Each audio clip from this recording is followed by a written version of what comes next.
Hello, Dr. Joe here of the drjoe.com and the 2020 from.com. So I've got some foods here that I want to share with you folks. This is a bag of quinoa, okay? I'm already into this very bag of this quinoa here. There are people who have difficulty consuming quinoa, okay? Why? Because they feel it is going to spike their blood sugar. Here is a pack of black-eyed peas, okay? And there are people who find it difficult to eat black-eyed peas because they're worried about the effect on their blood sugar. What else? We've got an apple here, okay? With an apple, they're like, no way, okay? My blood sugar is going to shoot up. An innocent apple. What else I've got here? I've got a watermelon here. This is a quarter of watermelon. I had 3/4 of this watermelon today, okay, earlier on today. Some people cannot even tolerate a slice of this watermelon. Why? Well, because, it's going to shoot up their blood sugar. What else? A banana? No way! No, they cannot have a banana because their blood sugar is going to be hitting the roof. It's a very sad life, I have to say. And I got one more here. This is a bell pepper. There's hardly any carbohydrates in here, okay? I mean, this is so light. But there are still people who really cannot tolerate this bell pepper. Why is that?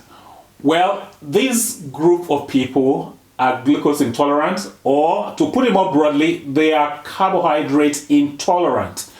That means they really cannot tolerate carbs at all. Now, to a large extent, this is a problem that can be solved, okay? For the vast majority of people, the problem can be solved. But before we solve the problem, let's look at, how the problem started in the first place. Because if we know that, then we can devise a solution for it. Make sense? So that's what we're going to be looking at in this very video. But before we do, by the way, a quick plug about my book. This is my book on managing high blood pressure with lifestyle approach. Links to get the book right below this very video, okay? So let's have a look at the reason why these individuals are highly carbohydrate intolerant. Let's have a quick look. Okay. So we're going to be looking at how the fat that you eat makes you carbohydrate intolerant. Okay, the fat that you consume, how that makes you intolerant of carbohydrates going forward. And this is a function of the amount of fat that you have in your overall diet. So to examine this, we're going to be doing this in steps. We're going to follow through the journey of the fat that you consume in a particular meal through the body. Okay, so let's do that in steps. So in step 1, you eat a fatty meal. So on the left here, you've got a burger. You've got beef in that burger. The beef is full of saturated fat. You got cheese. The cheese is full of saturated fat.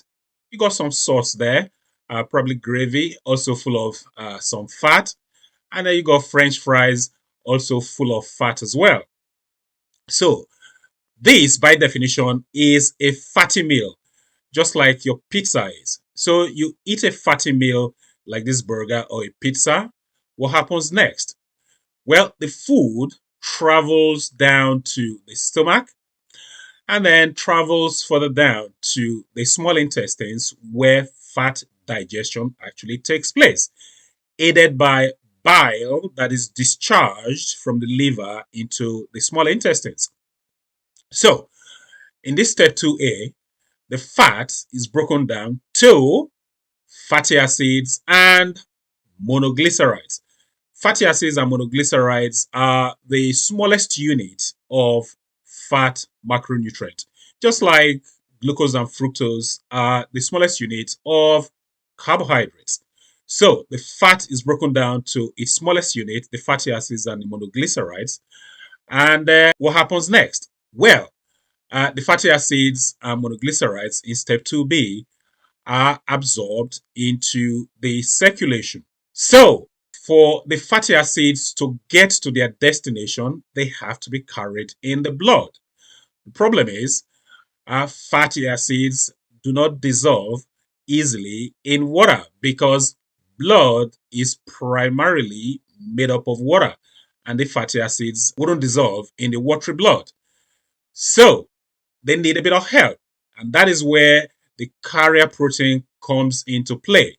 So the carrier protein binds the fat in its core, and that becomes what we call lipoprotein. So lipo means fat, lipid, okay, and the protein is the carrier protein. So the combination of the two is what we call lipoprotein. Protein is more hydrophilic, it is water friendly, and that means it will carry the fat in its core without any problems.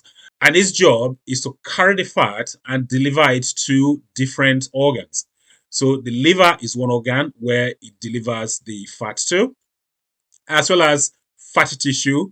And we've got plenty of it in our body under the skin. So we've got some on our face, our neck, our breast, plenty of room in our belly, under the skin, as well as inside the belly, the arms, the buttocks, the hips. So fat gets delivered to the liver, the fatty tissue all over the body, as well as the muscle tissue.